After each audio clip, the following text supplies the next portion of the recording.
Oh, we got to stop that. And we are Can't see it in the daytime, but live.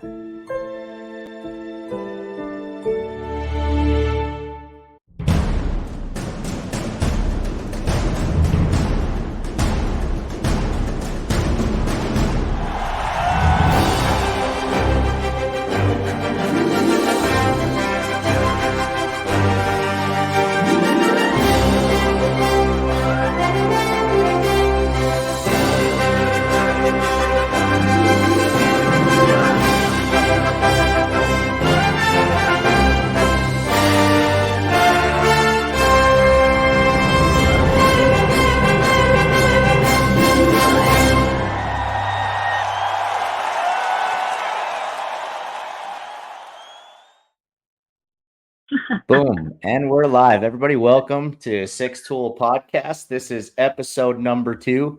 I'm your host, Todd Cabrera. This is the Frizell Factor. I'm here with Riley Frizell, first baseman with University of Louisville. How's it going? It's going good, life is good, softball's good, and it's living life. Right? Yeah, absolutely. That's the how's the weather where you're at? That's the big thing. It snowed here all day.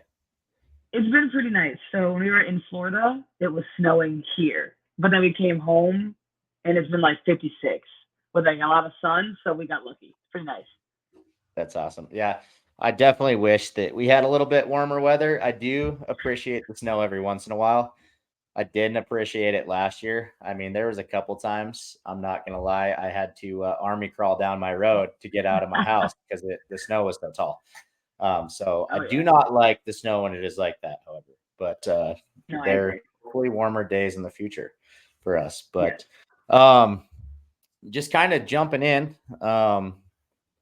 you know, you guys go down to Florida and you guys just go on an absolute rampage. For a lot of people don't know, correct me if I'm wrong, but you guys are 10-1 right now, which honestly for you guys is a really good start compared to past seasons for Louisville. Yeah. So tell me Oh, about for that. sure.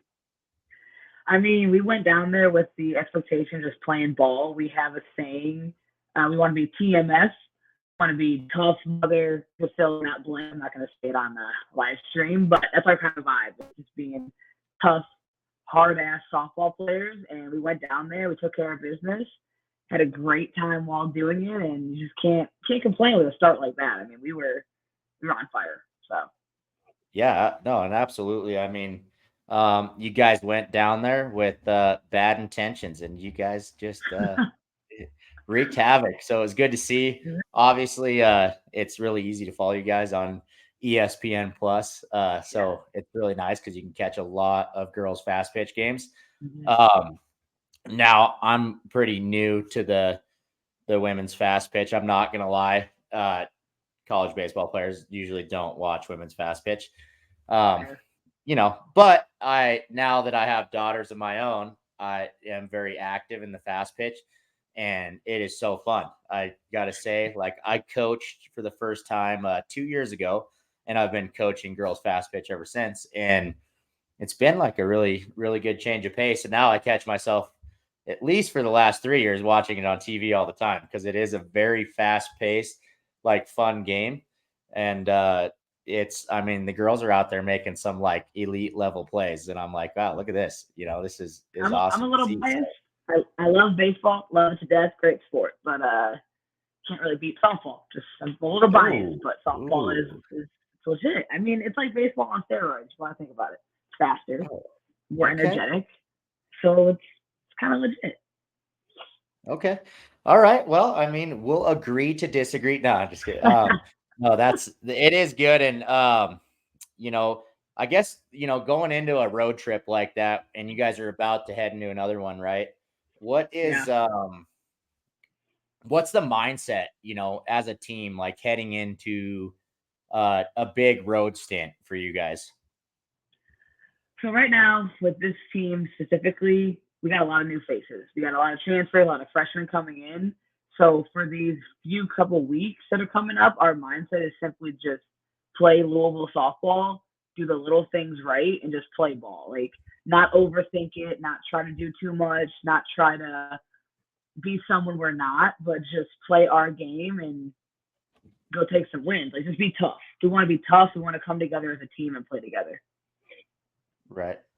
That's good. I mean, I think it's I know, like, being, obviously when I was playing college baseball, sometimes it was really just hard to, like, get in a bus and travel for hours on end, and then literally roll up to the parking lot Yeah. and try to jump onto a field. And so I mean, I know that's tough. And so I think, honestly, with the direction it's been for you guys are obviously coming off that bus full of fire, ready to cause some damage.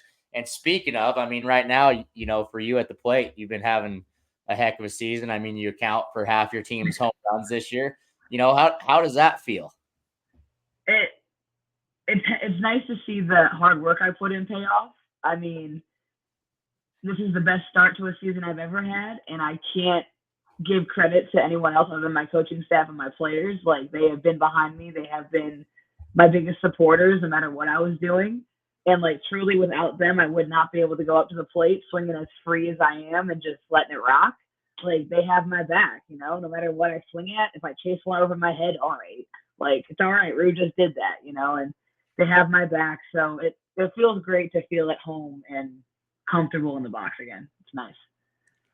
Yeah, no, and I think that is huge, right? I mean, it's extremely important, to be comfortable in the box. Mhm. I think, uh, me as a baseball coach and a girls fast pitch coach, I mean, I try to stress that a lot to my players, especially. I know, for me, my worst at bats were when I was just stressed out, Oh, right? yeah, I mean, for sure. and I think as a player and an athlete and even a competitor, there's going to be days where you're just kind of stressed at the plate. Oh, yeah, You're pushing and you're pressing, but for I sure. think it's extremely important that we try to get back to that comfort zone. We try to relax in the box, because at the end of the day, I mean, it is a game, and it's Yeah. supposed to be fun, right? And Right. so, and I think when you get to that level of college athlete, and because you kind of get there and you're like, oh, I made it. Now, how do I Mhm. stay here, right? And Mhm. because, I mean, it's really easy to get replaced at that level. Oh, yeah. And I know for me, I wasn't really prepared for how easy it is to get replaced at that level. So you got to be Mhm. working, and I think the best way to not get replaced is, go in there, have fun, remember what it was like to be a kid when you're playing the game. I think Absolutely. that's really We have important, this and then just work hard. we got this little joke that we have in our team when we're in the box and like you kind of see someone's pressing. We'll yell out to them, like, just like in the backyard with dad, like, just like you're playing front toss, like, make jokes Ooh, like that to kind of like I like that. get the tensions down, like, go make some memories, have some fun, like, it's just an Yeah. at bat. You're not going to win the World Series in preseason, you know? Right. Oh yeah, no, absolutely. And I think, and that's just it, right? I mean, you're not going to win the game with one swing. Yeah, there's going to be games that are won with one swing, obviously, like walk For off sure. hit, but you're not just going to do it all yourself. I mean, it No, takes a whole group. I mean, and there's got to be some cohesion and of trust, course. right? I mean, you got to trust the Yep. person behind you, Oh, yeah. and understand that this isn't just on, my shoulders. This is, we got Absolutely. a solid group of girls, or guys, and we're all here for a reason, and we just got to trust that process, right? For sure. For sure. Well, That's what we're doing. That's what Louisville softball's doing. And it's working. Y'all have seen it. Like, it it's is, working. We're yeah, doing good. We're absolutely, clicking. So we yeah, all got each other's back. I mean, we are a band of sisters. We play Fortnite together. Like, we have bonds that are deeper than softball. I mean, it's awesome. that is. And so, like, going into that, and just talking about, being in the backyard playing catch with dad, what was it Mhm. like for you growing up, and like, when did you know, like, hey, I love this game, like, this is what I uh, want to do? I tell this story all the time because I think it's the most like Frizell family story ever. So my dad played pro slow pitch. He was a big guy that hit the ball 500 feet. My mom played slow pitch, and my mom was having me, and I was born, and then 2 days later, I was at my dad's game. So like I was in a carrier, fresh out the hospital at a softball game. So you could say it was like you're either gonna do this or you're not gonna be a Frizell. Like that's just how this Yeah. is gonna work. But I don't know. I mean, I was 6 years old playing 10U travel, and I just was obsessed with softball. I loved everything about dirt. I loved hitting balls. I loved just everything. My best memories are with my parents playing catch in the backyard and my dad teaching me how to throw a ball. And if I didn't hit him in the chest, the next ball came at my shins, like Oh, there it we was go. just things like that. And it's just been my life. It's my life. It's my love. I don't know who I am without it, truly. So No, and yeah, and that's awesome. I mean, I think it's extremely important, right, to have those good childhood memories and memories of the game. I yeah. think for me, I when it finally came the day to hang up the cleats Mm. and I hung it up. I mean, I honestly kind of at the end, didn't know what I missed more, if it was the actually playing the game or the bus rides with my best friends and my Yeah. teammates and the cool stories and the dumb Yeah. things we did, right? I mean, because let's be honest, we do dumb things and Oh, and absolutely. Yeah. Yeah. and so, I think it was, that was my family for so long that, Yeah. and so when it did come over, it was like I was, when it came to an end, I'm like, man, I'm losing my family. And, Yep. and I think Totally. that was a really, really hard pill for me to swallow. Um, so I mean, I definitely feel like, for players out there, it's like, play every game like it's your last, Yeah. because you never know when it's going to be. And Right. I think it's extremely, extremely important to just, Absolutely. if anything, embrace and welcome the new memories and the new experiences. Hmm. And so it's good. So now tell me about, where you're from, hometown. What's it like? What's the community like? I mean, they Hmm. got banners? Are they running through the street with your shirt on saying this is our girl, or what? Um, Willoughby, Ohio. All right, so tip top north of Ohio, right by the lake. Not known for warm weather. I mean, we have the worst winters ever, and Right. softball was pretty behind when I started playing high school ball. It was really, really behind the eight ball. We were one of the last counties in Ohio to switch to fast pitch from slow pitch, so we were already a little bit behind there. And there's a lot of talent up in Louisville, Ohio, but unfortunately, a lot of kids think they can't do it because they're from Louisville, Ohio. They get told by certain people that it's just you don't got a chance to go somewhere else. And I would like to say that my goal, my father's goal, my mom's goal was always to be like, look, my kid did it because she worked hard. Your kid can do it if you work hard. Like you have the opportunity. So when I was in high school, like I said, I was behind. But since that mentality has kind of been adopted by a lot of people up there, our softball area is like it's growing. The skill set is out the wazoo. Like these kids, I mean, some of these kids are better than me at their age, and I'm just like, you guys have no idea what you're capable of. I can't wait to see you progress. So it's definitely been a nice change to see this like whole thought process of, what, I'm going to try it. I'm going to see if I can beat Riley. I'm going to see if I can be like Riley. It's real nice to see that happening. Yeah, no, absolutely. And I think that's important, right? I mean, obviously, like I had growing up players that I looked up to, and I'm sure you did as well. And I think it's really important, right, that we're out there, as players, setting a good example Yeah. and kind of being that, you know, especially coming from where you're at, if softball wasn't very big and then it's starting to grow. I mean, you're Mhm. kind of paving the way for Oh, yeah. the girls of your hometown, right? They Mhm. see you doing it, and it does give them, you're like that beacon of hope for them that, I can do Yeah. it too one day.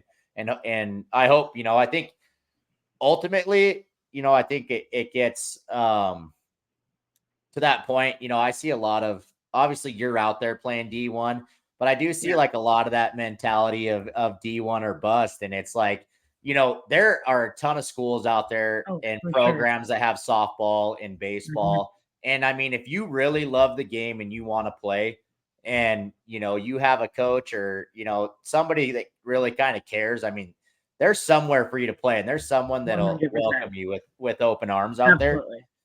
And it's a growing sport. I mean, it's there's especially softball. I mean, softball really the last few years has really blown up. I mean, Mhm. like I said, I mean, we kind of talked about it on the phone earlier this week. You look at the College World Series for baseball. I mean, it just got absolutely annihilated, Yeah. as far as viewer ratings by the, women's college softball, Oh, yeah. which is awesome. I mean, it is good to see, Absolutely. things swing that way. And, I have daughters, and I have 3 Mhm. daughters. So, I mean, I love to see that because, I mean, Mhm. I'm not going to lie, as, uh, a girl dad, and I do have a son now finally, and I'm pumped up Aw. about that, right? But it's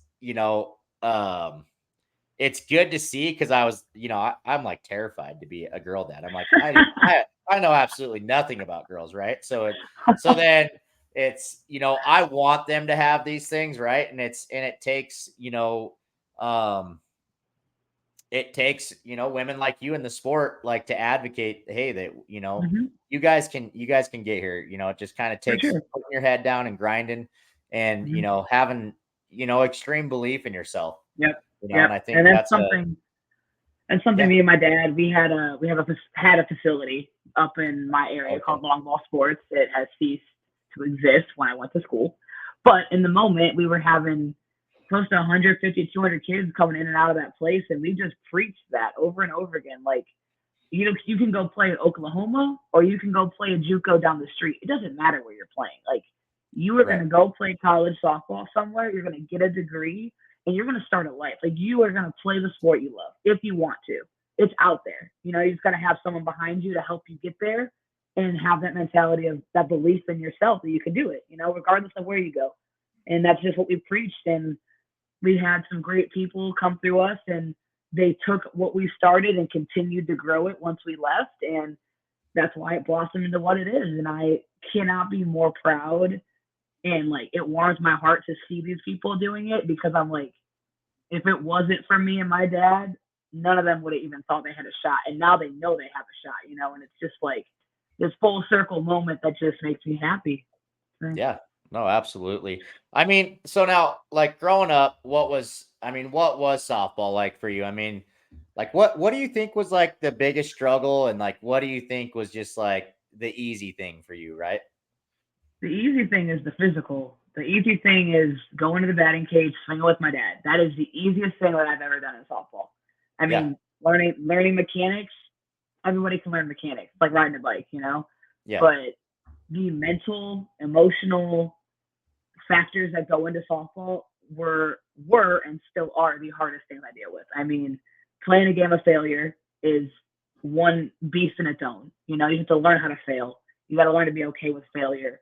Then there's the factor of I'm playing softball in Chicago right now, but my best friends are in Willoughby, Ohio. I can't go to homecoming because I have a tournament. Now, do my friends hate me because I'm trying to chase my dreams? Like, what is it? There's the community social aspect that I had to get battle through, and then there's just the not playing, or the I'm 0 for 30 and I can't seem to tell you why I can't hit a ball, and now I think I suck.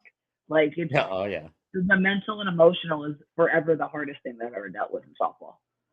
Yeah, no, and I agree. And I think that, for me, that was obviously one of the biggest reasons for starting, the Six Tool podcast and starting Six Tool as a company, was that just seeing how many players struggle Mhm. mentally with the game. I mean, and for me growing up, I mean, I'm not going to age myself, right? But I mean, it was, you know, if you got hurt or you were being a baby, I mean, that's what it was. You're just being a Yeah. baby, or Yes. it's you're not hurt, toughen up, and Right. so it was, I grew up in that, uh stop being a little girl and just, Yeah.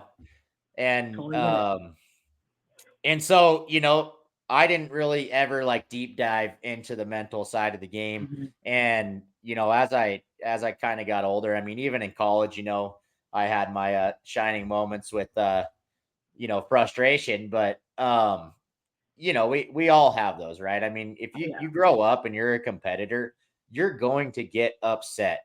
And, Yeah. and so just being extremely competitive. I mean, I don't even like losing at Xbox. And the thing is I don't even play Xbox very much. So like I should lose, but if I do, I'm like completely just flabbergasted that could happen to me. Right. And then I'm mad, right? Yes, So I it's mean, everything I do. yeah. So I Everything I mean, do. It could be a if I can't win, I'm probably not going to play it. No. yes, that is where I'm at right now. Yes, That that is is where I'm where at. I'm at. If I can't beat them in Fortnite, I'm just not playing. Like Yeah, no, I'm done. I don't Yeah. play it enough. Yeah.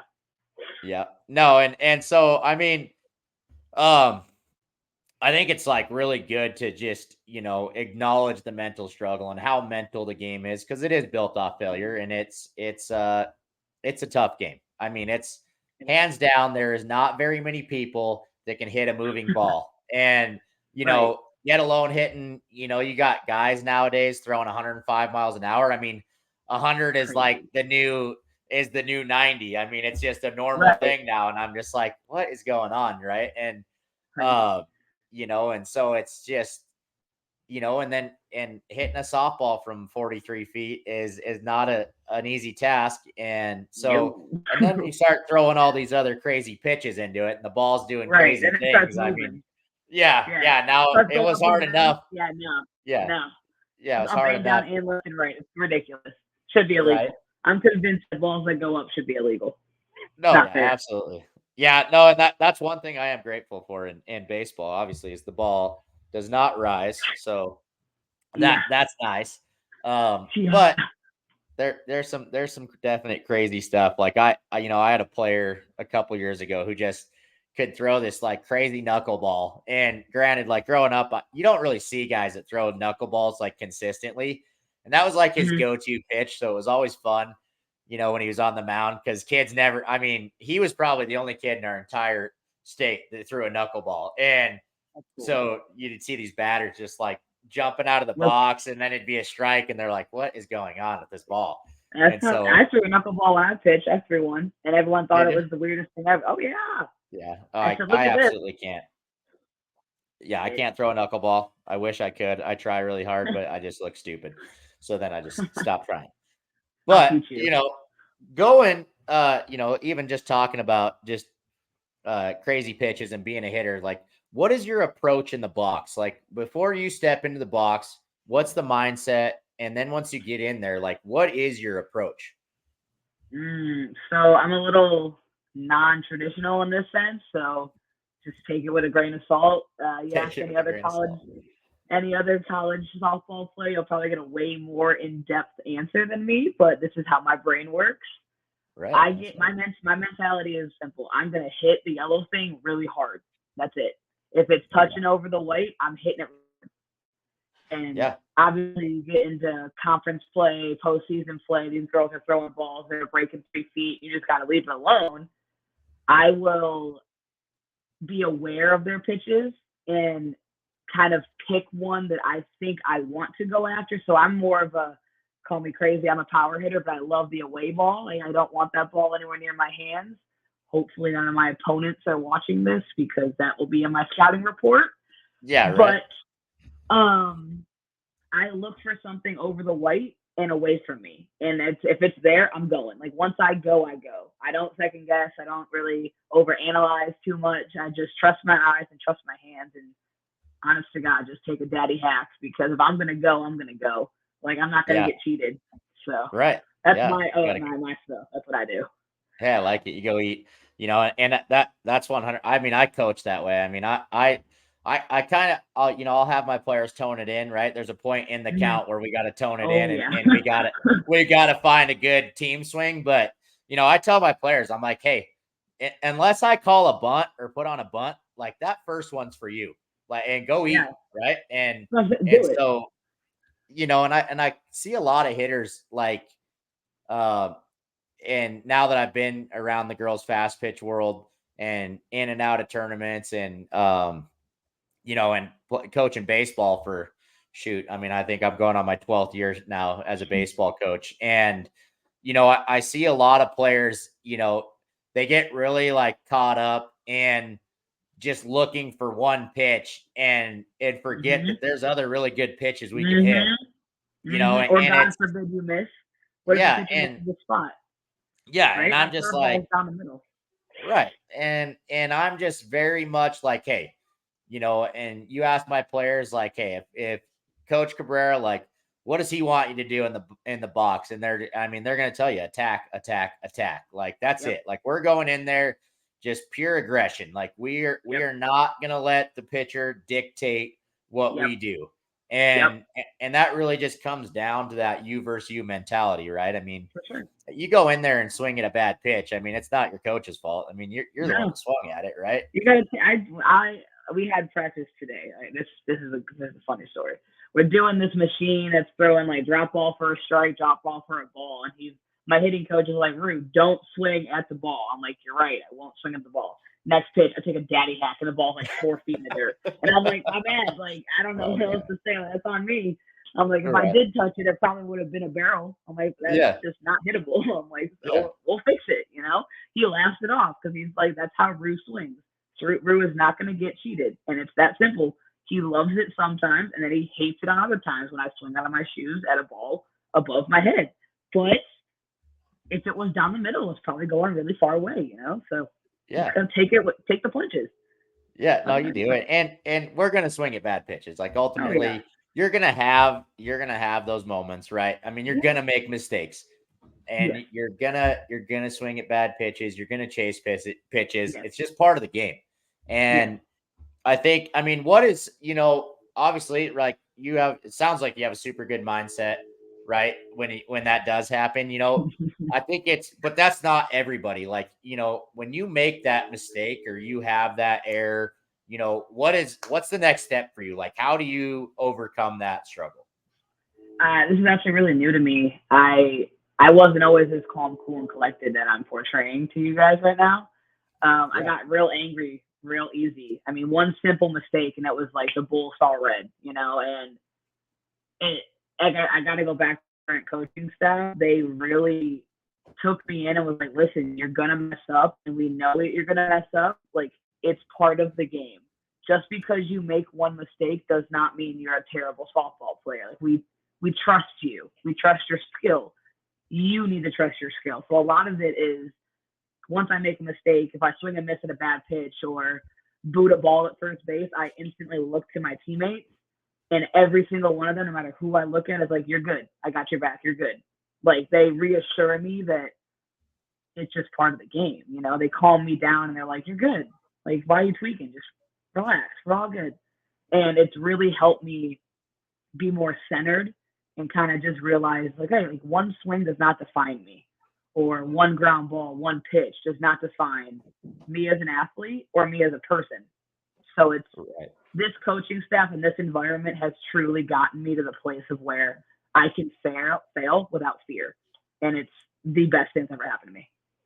And I think that's great. And I mean, I think that's extremely important, right? I mean, because one thing, when your coaching staff does that, I mean, what it says is they trust you, right? Like you're the bus driver, right? They're going to trust you to drive the bus, and that's extremely important. I mean, as I know, it's you make a mistake and your coaching staff just kind of puts you on the back burner or sits you and doesn't really give you that correction or give you that guidance.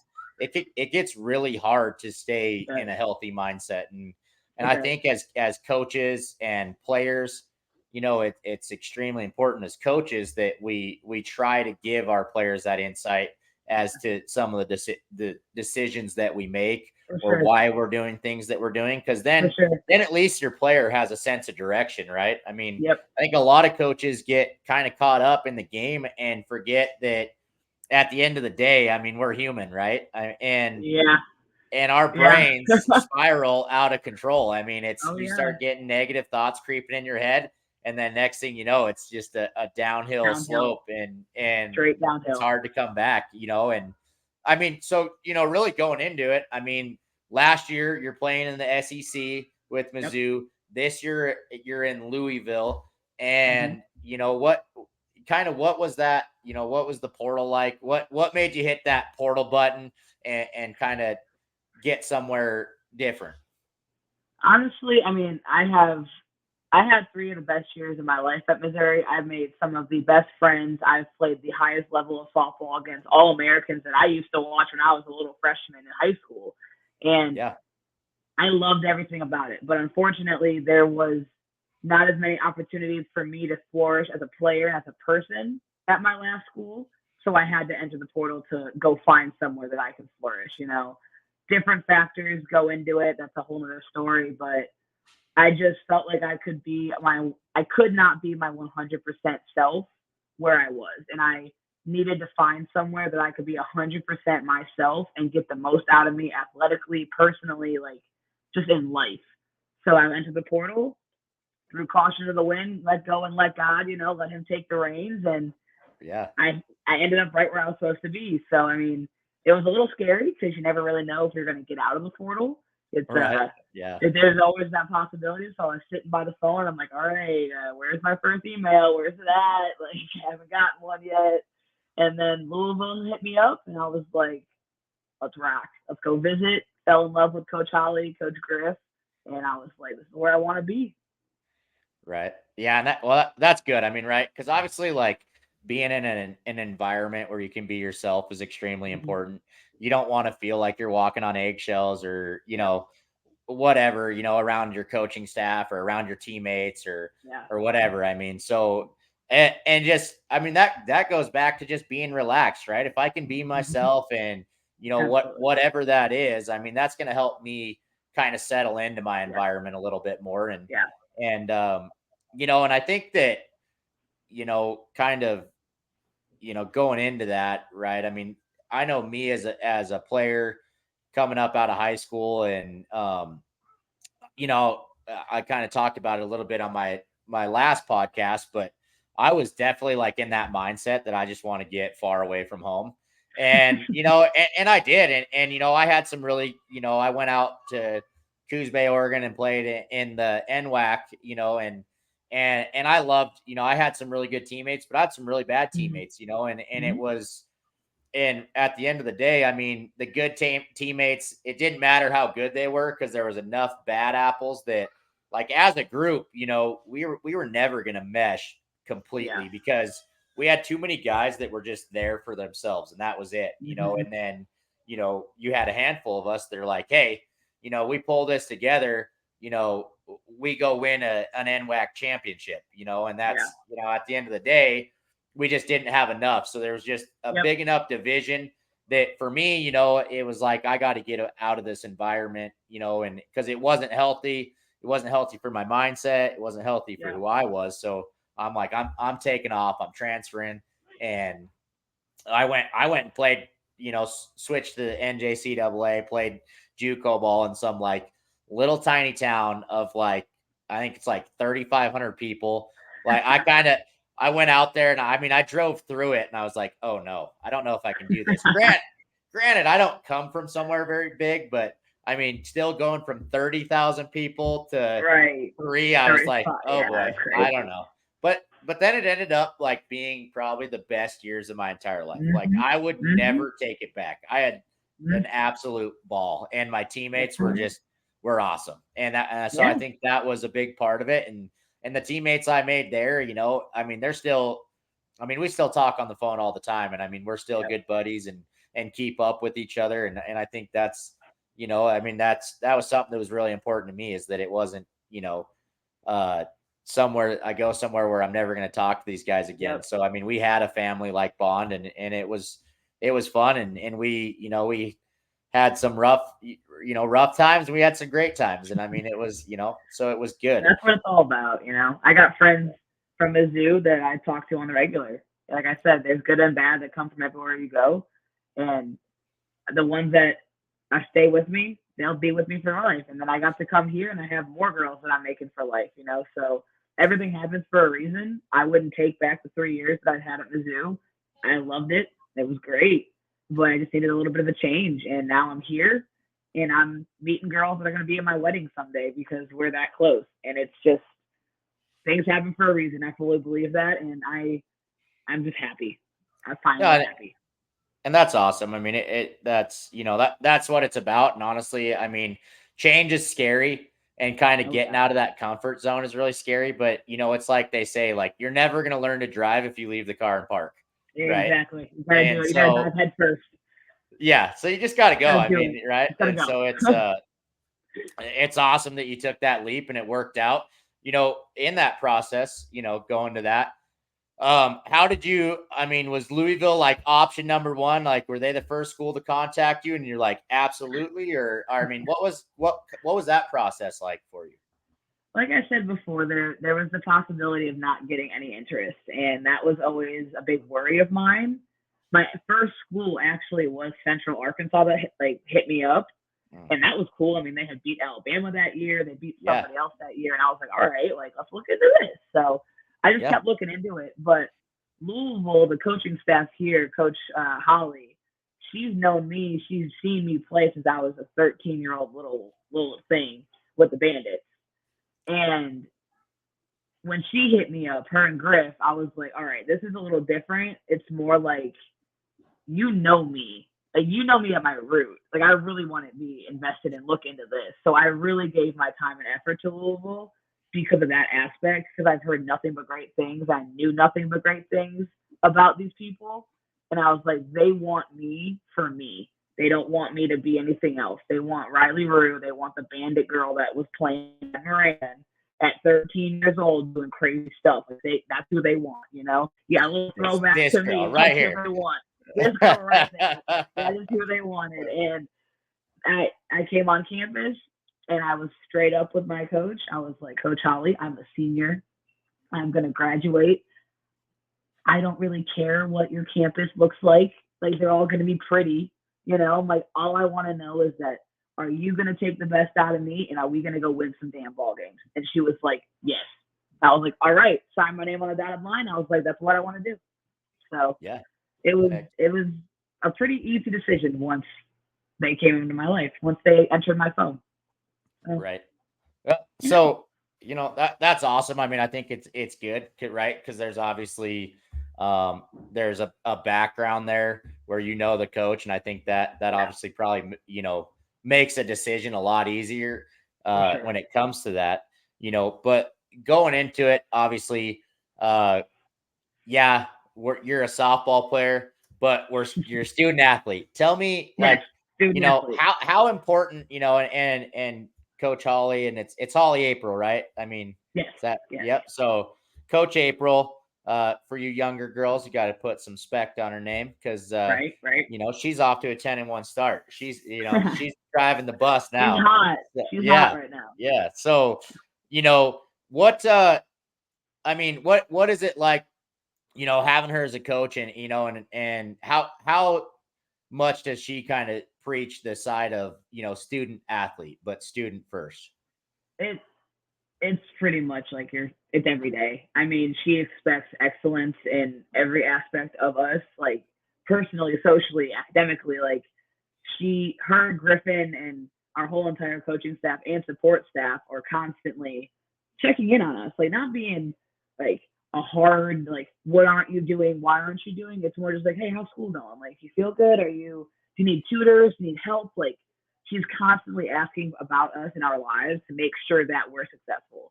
And she's very understanding that somebody can work extremely hard to get a B, and somebody can work just as hard and get a C.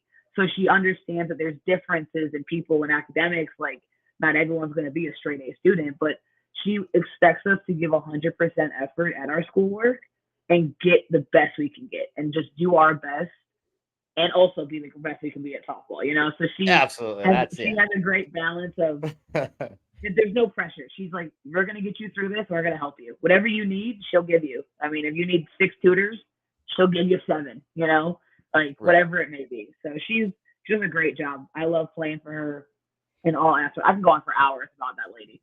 And that's awesome. She's just awesome.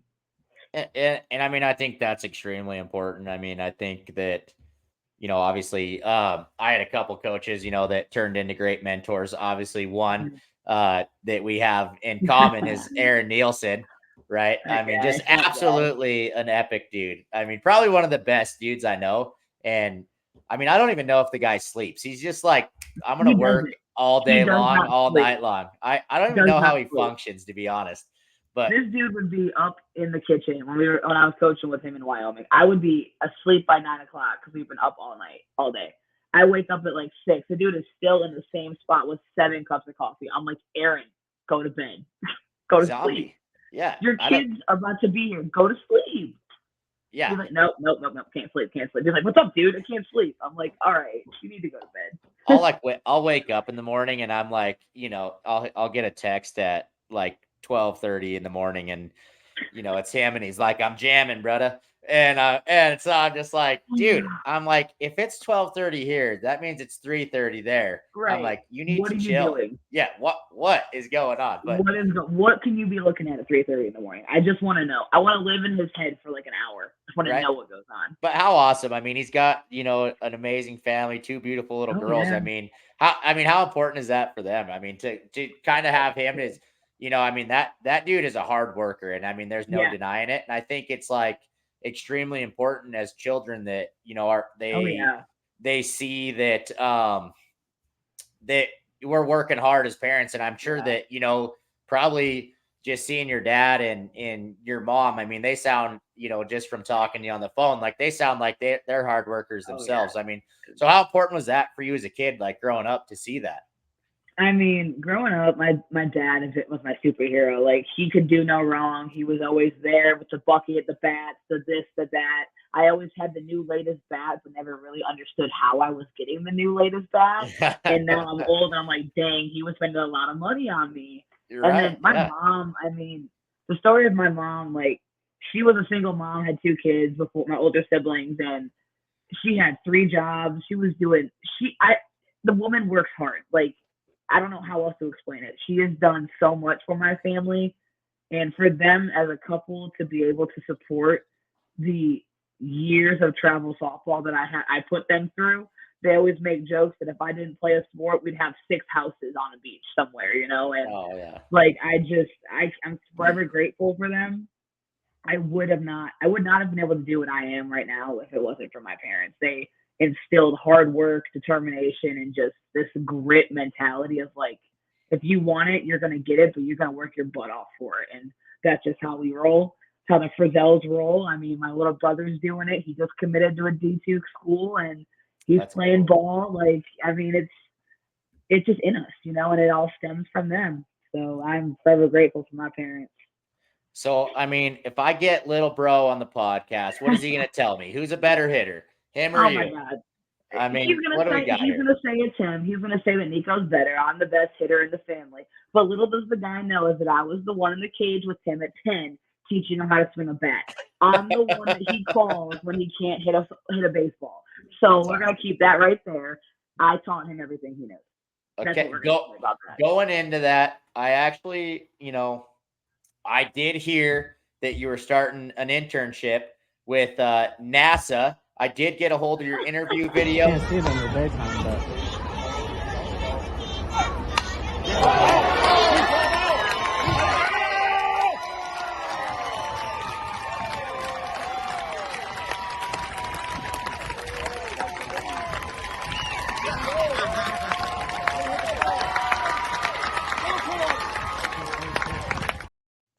I love that video. You can hear my dad in the background yelling at a girl. That's my dad's little beefy voice in the back. Every time I hit a ball, that's all I hear is my father yelling at a girl.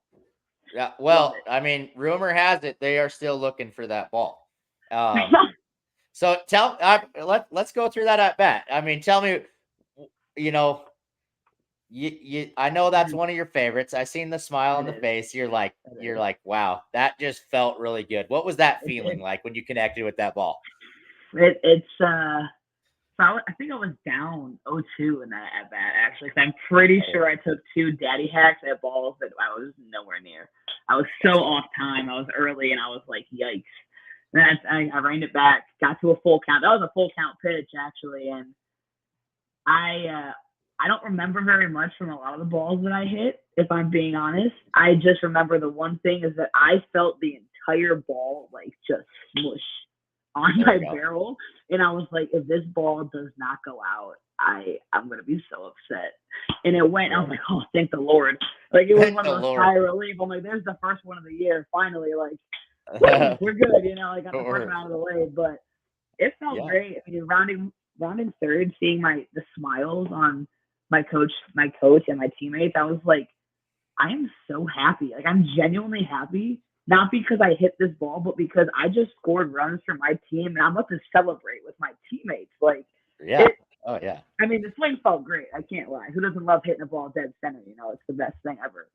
But Right. the celebration after was the best part of that. My coaches were jumping up in joy, like hearing my parents, my family being there. I mean, it was first It, one as a Louisville Cardinal. Never gonna forget it. That was my first one. So yeah, absolutely. And definitely wasn't your last one.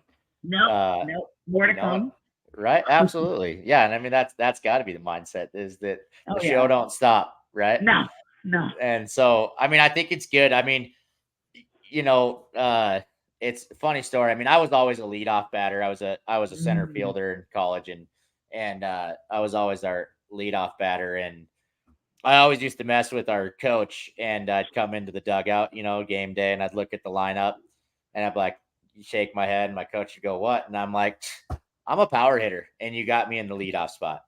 Granted, I never hit a home run my entire college career, but I mean, it was just like triples, doubles, right? Get on base, steal bases. yeah. That was my job. But so finally, we kind of had got to that point in our season where we were struggling, and it Mm-hmm. wasn't for lack of trying because we wanted to Right, win, but it just right. stuff kind of sometimes just doesn't fall into place. Yeah, So it and just doesn't happen the way we yeah, think. yeah. So we get like halfway through the season and I walked in the dugout, it's game day. I walk in the dugout and I look at the lineup and I was in the 4 hole and I was like, so then I'm like looking around. I'm like, okay, coach is messing with me because so I was like, he's trying to get me back. And I was like, coach, I was like, is this lineup right? And he's like, what? And I was like, this is a joke, isn't it?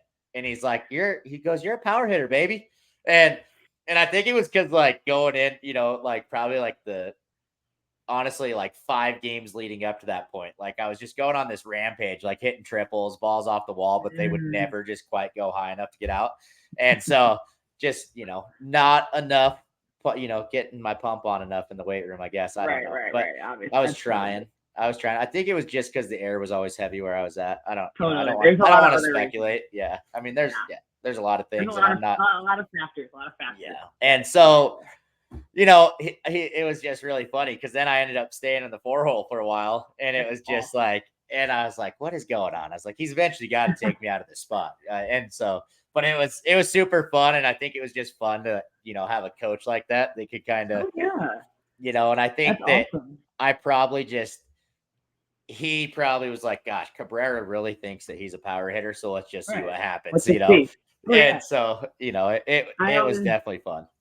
I hit a couple of ground balls this past week and I beat him out. And like you see a girl in the 4 hole, like, oh, she can't move. And I always joke around that I got sneaky speed. Like you would never guess that I could beat out an infield hit, right? But I can. I can't. And I did it like back to back at bats against I can't remember who it was, but my hitting coach came up to me. He's like, Rue, I'm like, what's up? He's like, if you keep hitting ground balls like that, I'm gonna put you in the slapper group. And I was like, bro, Oh boy, don't do that. please don't. I'm like, Yeah. don't you dare do that. But I was like, maybe I should be a leadoff. Maybe I should be the leadoff because I'm hitting these ground balls to the shortstop and I'm beating him out. So Right. Yeah, absolutely. jack of all trades, you know what I'm saying? Jack of all trades. So, kind of going on. Um, what strengths do you believe you have that make you a great athlete? Great athlete, man. You're really making me sound cocky, aren't you? Hey. Okay, so my biggest one is my strength. I am a very strong woman. I lift very heavy things. I love powerlifting. I love working out in the gym. I like once college softball and softball is done, I will probably do some sort of weightlifting because I find so much enjoyment and satisfaction in like picking up a heavy thing as a girl. I don't know why. Like my trainer back home, his name is Max Stevens. He like molded me into this athlete that I am today, and my strength is due to him and my dad. I mean, he's a big guy, but I'm very strong. I'm actually pretty agile. I move pretty well given my height and, my thickness. I move really well. And honestly, I think my biggest positive and strength is like, I embrace all the things that suck. Like, I don't like running. Nobody really likes running. But like, I'll find a place in my head to get me through running. Like, find a way to keep winning or find a way to push one more rep or one more good swing. Like, I don't really settle for mediocre. I refuse to be average. It's my biggest thing. Like, don't be average. So my biggest strength would probably be that my athletic mentality is to be the best at whatever I do and find a way to do it. I don't know. We'll see how that works. I mean, so, what advice would you give to a girl that, hopes to be in your shoes one day? If you could just say, hey, here's the foundation. This is what you got to do. I mean, what would that be? You got to just work hard. Like, you have to work hard and you have to be okay sacrificing things that other people won't. Like, I know for me growing up, I was willing to give up homecoming. I was willing to give up going out to the party on a Saturday night because I had a game on Sunday. Or I was willing to give up let's go hang out to the mall after school. Like, no, I had to go hit. I was willing to give up the hard stuff in order to achieve the big stuff. And it's really hard for a lot of kids. I mean, when you're young, you want to be best friends with everybody and do all the fun stuff. I totally get it. But in order to be great, you got to make some sacrifices sometimes. And that was hard. And that's something I tell my girls all the time is that what you get is what you put in. Like, if you put in the hours, you're going to have the success. If you put in less, you might not have as much. And it's all personal. Like, you can pick, you can choose. But if you have these dreams, you got to have this much commitment, and that's my advice to kids is work hard and don't be afraid to sacrifice the little things. Like, you got to be able to do it. Right. And I mean, so, I guess going into, I mean, obviously you defensively, I mean, you've got it, and you're out in the field defensively, but I mean, you're a hitter. I mean, right. I mean, Yeah. that's where people are scared of you. Sure. I mean, it's like you come to the plate, they're like, I could not give this girl a pitch to hit. Yeah, But where does that start for you? Right. I mean, like what's your routine, practicing and getting ready for hitting? Like, where do you find, or, what's the most helpful tool to you to work on your hitting? Honestly, a lot of it is tee work. It all starts with the tee. Absolutely. I know there's different viewpoints on tee work, but I'm sorry, if you can't hit a ball that's not moving the right way, how are you going to hit a ball that is moving the right way? So my week setup routine is we usually have Mondays off because we play all weekend. My Mondays, I'm in the cage by myself or with a teammate that I just wants to swing with me. And I have a whole routine of the drills I used to do with my dad back when I was a little kid. I dumb things down because I feel like sometimes at school and in college, you kind of overcomplicate the swing, overcomplicate your at-bats. When at the end of the day, I'm like, it's the same thing I was doing with my dad when I was 14. So I do very basic one-hand work, walk-throughs, high inside, low inside, every pitch that I could get thrown, and I hit it until I can get it right 5 times in a row. And that's just what I do. It all goes back to my tee work. If I ever can't hit a ball, I'm doing tee work the next day to get my swing back to where it's got to be. Well, and I think that's important, right? I mean, to me, like, every day, I mean, for my baseball boys and my softball girls, every day starts with tee work. Like, Yep. We're going to come in. If it's an offensive day, they know to just get the tees. Like, we are going to start on the tees before we do anything. If Absolutely. it's defensive day, it's glove work. We're starting slow and we're working into it, but we got to control our glove. And, Absolutely. But I mean, going into hitting and tee work and approach, I mean, obviously, like, when I'm on the tee, that's the most minute level of hitting, right? It's a stationary object. I should be able to hit that ball wherever I want at any time. Yes. And so it's like, if I can't control that, how do I hit at a high level? Exactly. And that's something the hitting coaches here preach. His name is Brian Sabatella, and he preaches the same thing. He's like, if we can't do it right when it's not moving, I'm not going to put you on something that is moving. I need you to get the basics right We need to feel this out, and then we can continue to grow up, you know? Yeah, and I think that's awesome, and shout out to coach for that, because I think that's huge, and I mean, it makes great hitters. I mean, that's how Yep. in my opinion, where great hitters start is on the tee. Yep. And I'll go to my grave with that, and I don't care if other coaches don't like that, but Who cares? there's a reason that we're not friends. No, I'm just kidding. Right. But yeah. Exactly. So I mean, I love it. I love that's where it starts, because I mean, I think that's important. And then going on to that, I mean, and talking about athletes, what do you think is probably like one of the greatest challenges that this younger generation of athletes are facing? Oh gosh. I mean, first thing that comes to my head is social media. I mean, I hate to be that way and say that, but I mean, when I was playing ball, I didn't have to worry about my every single one of my at bats being online and being able to be rewatched and commented on and this and that and dissected. Like, if I had a bad weekend, I just kind of flushed it because there was no video evidence. If it was bad, my parents didn't record it. They didn't want to see it, you know. And nowadays, I feel like everything is on the phone and video, that they're so hyper focused on every little detail of everything they're doing. And it Yeah. just is building this mentality of, I have to be picture perfect every single time, or else I'm not going to achieve anything. Like, Yeah. I don't know if I would have survived to being able to go back and watch everything. I mean, I can watch every at bat of my college career right now, and it terrifies me because there are some really bad things in there, and there are Yeah. some really great things in there, and I don't want to Yeah. see the bad. I don't. So I Yeah. think that's a really big one that they're struggling with nowadays, is just social media and video. Yeah. Oh, I agree. And I think it's just getting sucked into social media too, right? I Oh mean, yeah, it's hard to find a kid without a phone in their face nowadays. And it's true. it's that's a very scary thing. And I mean, even, I'm kind of in that boat where I feel very lucky because I own my own baseball and softball program.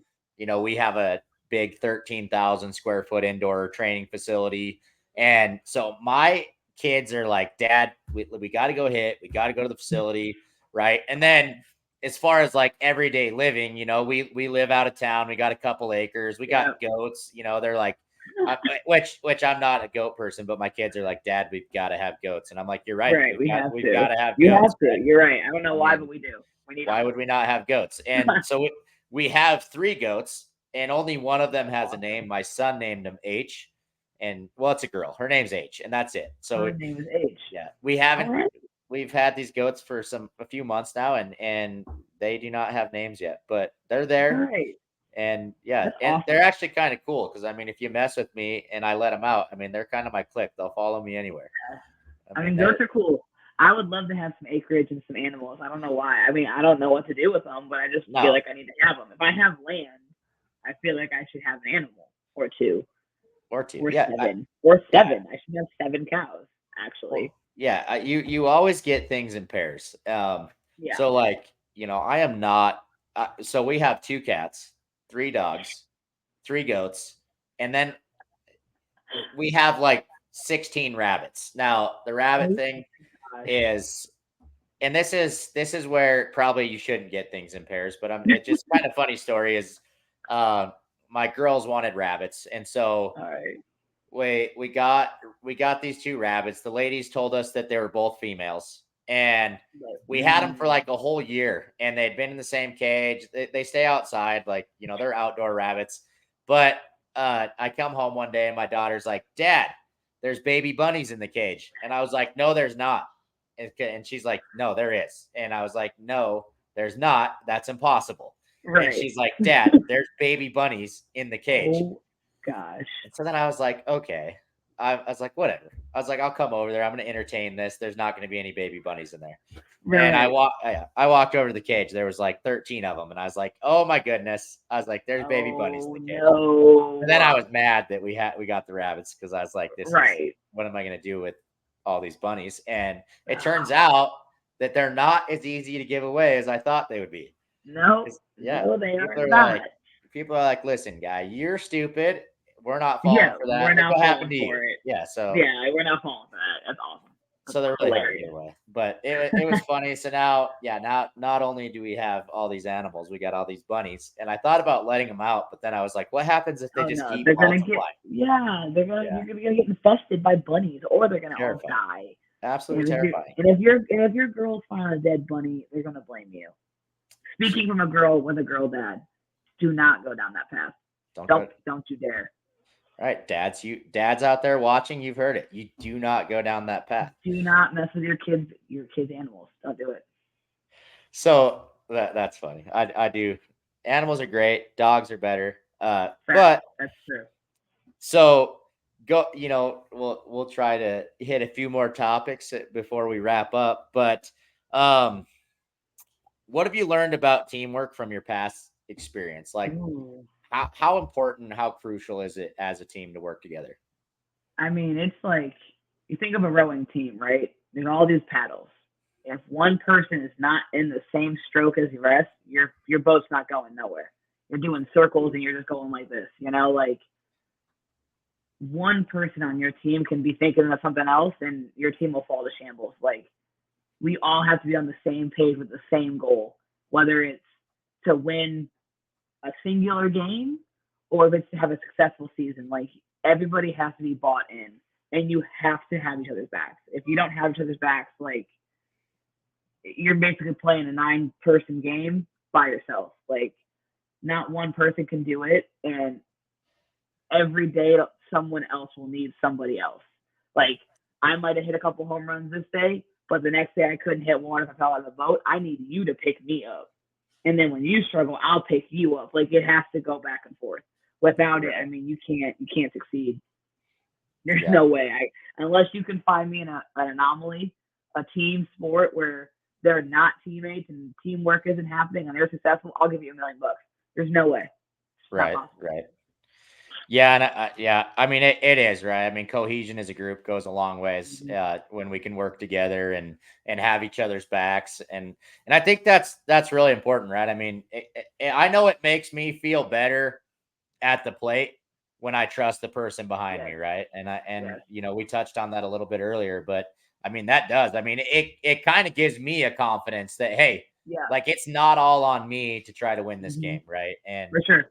And obviously, I mean, defensively, you guys have been playing well. Offensively, you guys have had some real hit-a-thons out there. I mean, you guys have been doing a great job. I mean, I have scrolled the numbers, and I mean, I think right now, I mean, you guys have like 7 girls in the 300s, and which is impressive. I mean, when you're talking about that, and then I mean, looking at your numbers, I mean, these girls are getting on base and you're hitting them around. I believe, you're up there, team leader, RBIs, home runs. I mean, they're doing their job and it makes your job easier, right? I mean, and that's awesome. But that's that trust in each other, and I think it's one thing that I've learned, from these younger girls is that boys are a little different. When boys have issues with each other, they kind of deal with the issues, right? And I am not like a very emotional person, and so when I went to girls fast pitch, I was like, oh my gosh, they're crying. So I've kind of learned that, maybe correct me when I'm wrong, but when girls are sad, they cry. When girls are mad, they cry. When girls are happy, they cry. And so I'm like, okay. It's a lot of crying. A lot of waterworks.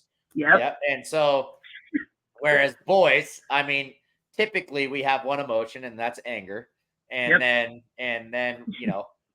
probably just anger. But, pretty much.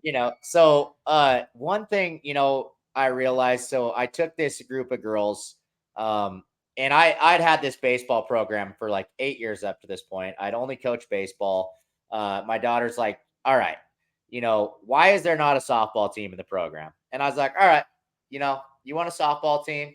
Let's do a softball team and I'll coach it. And the reason was, the team she was on the year before, I mean, they did not win a single game. Like it was, I had to watch from the outfield because I just get so worked up. I'm like, and honestly, it was because where we're at, you don't always get like a ton of experienced coaches, right? And Mhm. I think that Yeah. that's a lot of places. You just get dads that are volunteering, Yeah. or just because Yeah. if they didn't, nobody else would do it. For sure. And shout out to them, because somebody does Yeah. have to do that. And Yeah. so I do respect, giving up your time and volunteering your time to do that. But Yeah. um, so for them, their coach wasn't very knowledgeable. He'd like never played the game, never been around the Oh. game, but he had good intentions. Just Mhm.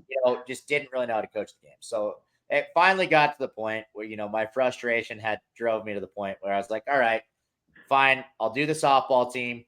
So I mean, I took this group of girls. They hadn't won a single game. I was like, we'll start the Mm. softball program. You guys come over here. I'll coach the team. So then not only was I coaching varsity baseball all summer long, but then I was coaching these girls on too. So I ended up coaching like over 100 games this summer. It was just like Ay, wild. God bless your But heart. I know it was insane. But so we end up like our first summer, because we had the indoor facility, so we worked all Mhm. winter. And I just told these girls, I'm like, hey, if you come in here, you buy into what I'm telling you, we work together, we're gonna win. Like, it's gonna be Mhm. hard to stop us. And they came in, and they just worked their butts off. I mean, they were one thing is that I will give girls is they are tough and they're resilient and they will work Mhm. hard. I mean, Mhm. they're they I honestly, there's that year they outworked my boys, Mhm. by a long shot, and so I will give them that. I mean, I Yep. was very impressed with the work ethic, and so we go Awesome. out that summer, and we were a 12U team, and I said, listen, we're playing 14U. We're not going to play 12U. Uh-huh. We're As gonna you go up should. to 14U. We As went you up to should. 14U. We ended up, I think we had 8 tournaments that summer. We won 5 of them. Like, we Yeah. ended up playing in a 14 16U combo bracket, and we no hit a 16U team in the semifinal. Mm. Then no hit a 16U team in the championship to win it. And then these girls were like, went from like the worst summer of their lives before, going like, why am I playing softball, to, Oh, oh, we can do this. Like, we can that's actually like do this. awesome. And, we made a run at state, and we fell short in the semifinal, which was all right, because the year before, All I mean, right. they weren't there yet. So it was like, we are there, like we're knocking on the door. Right. And That's so awesome. it That's was so it was awesome. good to see that confidence. But then it was like that next year, they got to that age, right? They're teenagers, and it was just like drama central. Yep. And I'm like, man, it was crazy to see, how quick it killed our team chemistry. I mean, we went Mhm. from an all-time low to just mediocre. I mean, we were struggling through games. I mean, we didn't have the worst season, but we didn't have the best.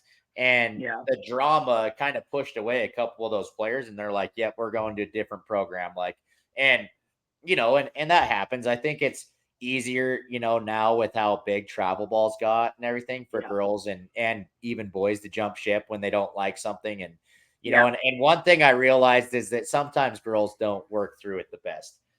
So True. like, This what is do you true. guys do as a team to kind of work through that team drama? I mean, knock on wood, we have not had any team drama, Let's true team go. drama. Right, That's right. fabulous. We're all a bunch of bros hanging out together. That's awesome. Yeah. Um, I mean, honestly, when it came to team drama and any kind of girl drama, I handled it like a dude. I was straight up and I was like, "What's the beef? Like, what am I doing that's making you mad? Can you just say it straight to my face? We'll talk about it. If you want to hit me, you can hit me. Like, whatever you got to do. Like, because I don't have the energy to deal with this, like, talking behind the back and giving the Right. weird side eyes at practice. I'm like, no, bro. Like what's wrong? And we just talk about it. But we here we do a lot of team activities together. Majority of it is our own team doing it together. Like, we don't have the coaches involved, but there was obviously team bonding exercises and trips that we did this fall to get us to get to know each other. But I mean, honestly, I think we just got kind of lucky, and we got a bunch of girls that like each other and genuinely want to be with each other and hang out with each other. Sometimes you just get that lucky bunch that sees no wrong, and That's that's where awesome. we're at, But I feel like at certain ages, when there is that drama, especially when we're older and being in college, like we're all adults, so we can Yeah. handle that drama a little bit more maturely. Of like, okay, listen, we might not like each other, that's fine, but like Yeah. there's got to be some respect here. You got to respect me as an athlete, and I'll respect you as an athlete. When we're in between the chalk, we are teammates, and you Yeah. will respect me, and we will play together. But once we get out, like you can MS me all you want, I don't care at that point. So Yeah. it just depends on the age. Those 13-year-olds are hard. Oh, they're And tough. They are they're tough. stealing boyfriends left and right. They're doing all this stuff, and I'm like, you guys aren't even really dating. What are we doing? Like, Right. Yeah. No, and I think, the boyfriend thing, that's what gets me. I mean, right, my daughter, she's 15 and she has a boyfriend and she's like, I've got to hang out with this dude every second of the day. And I'm like, no, absolutely not. no, you really don't. You really And don't. so You really don't. I am struggling with that, but I will get over it. That is my mountain to climb and I will climb it. But Don't worry, they'll be in love in the next 2 weeks. She'll tell you she loves him in like a well, week. the worst part is, and this is gonna be the worst part, and you're probably gonna laugh, is he is on my baseball team. That's So terrible. That is the cardinal rule. She has right. broke the cardinal rule. Not only did she break the cardinal rule, he broke the She cardinal rule. broke I it. They actually both broke the we cardinal got to our rule. we got to our first winter practice this year, Oh and no. we do chalk talk every day. Like Okay. so every day I Good. sit the boys down and we will do some type of mental training or Oh, sometime cool. we'll talk about just mindsets, mentalities, Yeah. like how to overcome obstacles that we're facing, and we try to make that like a very big part of our everyday routine that we're Oh, talking cool. about things. And so actually the first question is we just went right off the bat. I went in hot and I said, all right, guys. I said, question. I was like, I need hands raised. We're not going to talk. I was like, okay. I was like, how many of you guys would never date the coach's daughter? And all of them raised their hand, and the one kid, he's just kind of looking around. He's like, and they're all the boys are like, I am not that stupid. Like Yeah, I no. like my, I like No, life. They're like, no. I choose life. And so Literally. I Only just the told one him, person you can't. yeah, I told him, I was like, you're never allowed to quit the baseball team No. or I was like, or break up there. I was like, because if you Right. do, I will cut you. I was like, It's so literally yeah, it's like like you're that's gonna have what to the find a new cardinal team. rule. Yeah. Oh my Yeah. gosh, that is So yeah, so crazy. it's um Ew, he probably walks in your house and says, "Hey, coach." no, I don't. He doesn't won't even talk to me. He's like after practice, it's like he doesn't know me. It's Oh funny. my gosh. No, he actually uh came up to my house the first time, and I had a long day at work, and I walked in, and he was sitting on the Oh, couch, and I just looked at him, and then I just walked off, and I didn't say anything. But I like to mess with him. He's actually a really, really good kid, all and right. As long as he's honestly, a good kid. out of the guys that she's dating, he's a She's good all one. right with that So. one. All right. That's good. But That's now good. we're at that, where I'm like, oh, see, this is why I didn't have the softball program in the baseball program. See, It's I true. was like, it just These are the backfired on issues. me. Shot This myself is right in what the being foot. a girl dad is all about. If it wasn't, even if the girls didn't play softball and you still coach that baseball team, we all know how girls feel about baseball players. It was bound to happen. And speaking of coaching, so Laramie, Wyoming, they Laramie, call Wyoming. in, Coach Riley. They're like, listen, we need to learn how to hit dingers. I think Yep. and now correct me if I'm wrong, but you, I believe, were the first female coach in the I independent was. league up here, I was. which super cool, and congrats, by the way. I was unfortunately I didn't get a chance to jet down there and meet you. Obviously we had talked a lot, and I was kind of like the baseball advisory staff for Aaron and Austin, so they would call me with baseball questions and I would answer them, or what I would do. But tell me what that was like, coaching boys baseball. Uh, Not only boys baseball, but you're coaching college boys. Like, talk college about just athletes. overload of testosterone and stench. Tell me about it. I mean, it was the best summer of my life. I mean, first day out, I walk into practice. I have no idea who anybody is. I'm walking with Aaron, smiling ear to ear. He's like, "What's up, bro? What's up, bro?" And I'm just like, I don't know who any of y'all are. You don't know who I am. They all thought I was Aaron's wife. And then I met Aaron's wife. I was like, I am honored to think for them to think I'm you, but clearly not. And I was just like kind of observing at first. And then I was at practice every day, and they're like, "Who is this chick? Like, why is she here?" And I was like, "Yo, like, I made a friend. His name's Tico. I still talk to him. Matt, Let's go. Tico, then Matt, slow like the little ginger. Love that Yeah, dude. absolutely. They were the only ones that would talk to me. And I remember Tim came up to me. He's like, "Hey, if these guys are like, they're messing with you in that way, like, you got to let me know." And I was like, "No, like, it ain't like that. They're just trying to get to know me." And one day we went to practice, and one of the hitters, I can't remember his name, but I could see his face. He was like, "What's this girl doing here? Like, what is she doing?" And Tico's like, "She's our hitting coach." And I was like, "Yeah, like, I'm your hitting coach." And they're like, "What? Like, can you even play? Like, do you even play?" I'm like, "Yeah, at this point I played at Mizzou. I'm like, I played Division I SEC softball. Like, I can hit a ball. Like, don't come for me right now. Like, I can hit a ball." And they're like, "All right, I'll take BP." I'm like, "Okay." They're like, "You want us to throw underhand?" I'm like, no, go over the top. Like, we don't got to worry about it. I got it. You know, I put balls off the wall. I put balls over the wall left and right. And they're just like, I was like, "Yeah, so do you want me to teach you how to make contact? Because you seem to be struggling for it. You're 0 for 3. I'm like, "We'll just work on contact. We'll worry about distance later." And ever since then, I mean, those boys, they taught me so much more about myself than I thought I needed. Like, their confidence, their swag, where they carried themselves. I was like, I'm bringing that with me to the softball field, because that's how you should play. Like I said, that joke that he was 0 for 3, he was 0 for like 20, and he was still walking around like he was the best thing ever. And I was like, that's the mentality you got to have.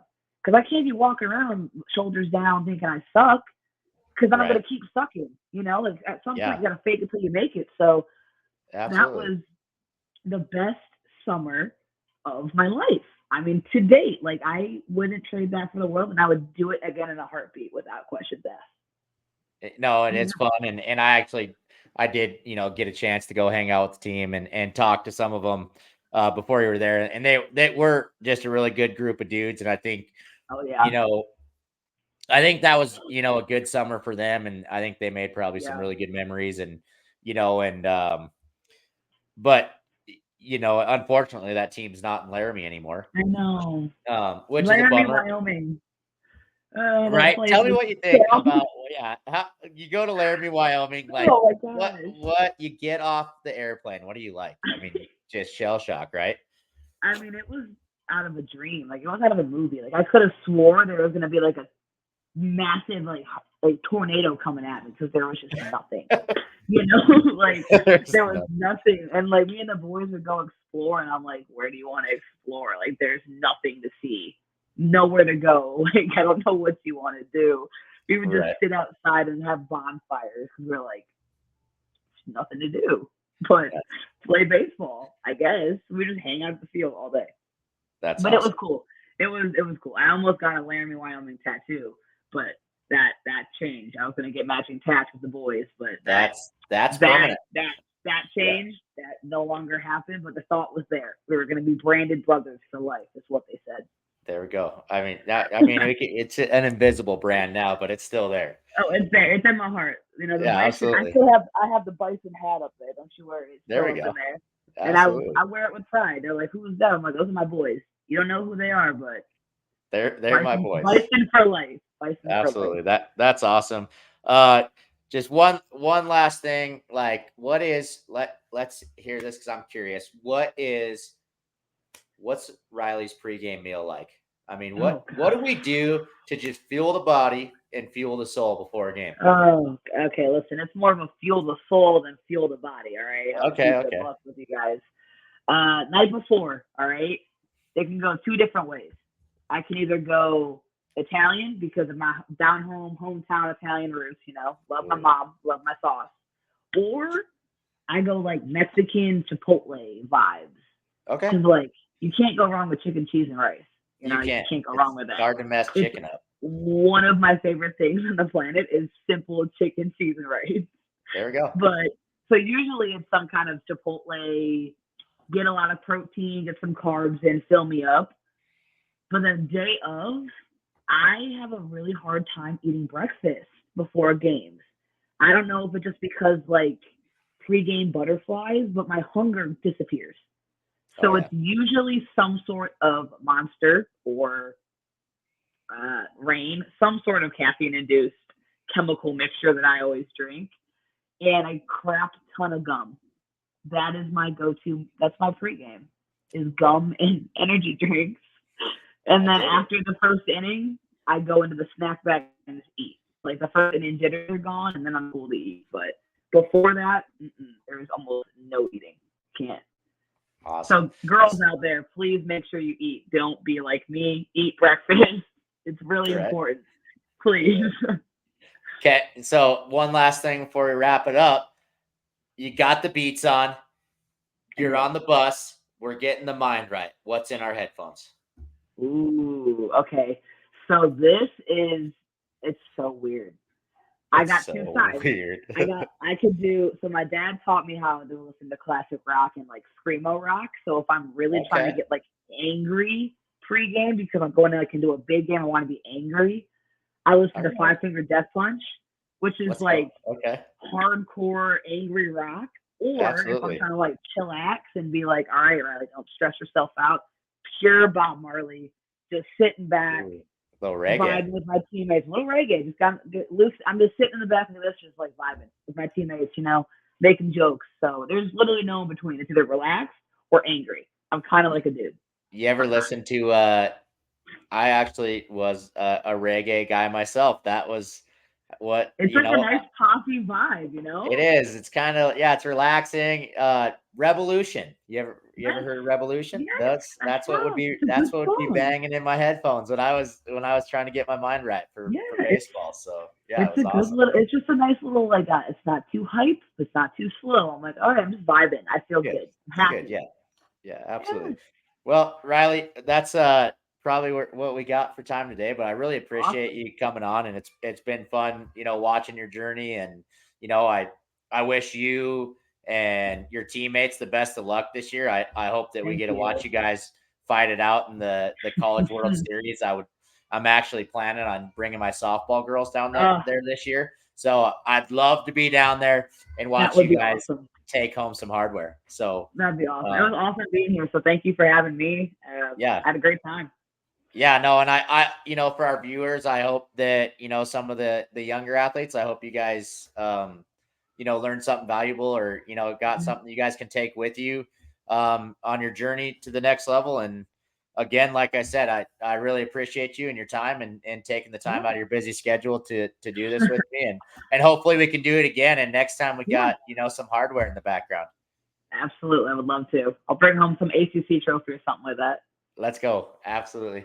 Well, I appreciate it, Riley. We'll end the stream here. And again, if you guys like the podcast and you like what you saw, please subscribe, hit the like Mhm. button. I got Riley's handles down here for any of you guys who want to go back and follow her. She has Follow me has on quite the Insta. Instagram, and she's got quite the Twitter. It's popping. So get on there, give your girl a follow, and watch her journey as she the road to 100 bombs in a season. She said 100 she's doing bombs. it. We'll see. The Hey, we'll journey to see. 100. Let's go. We'll see. Awesome. Thanks, everybody. And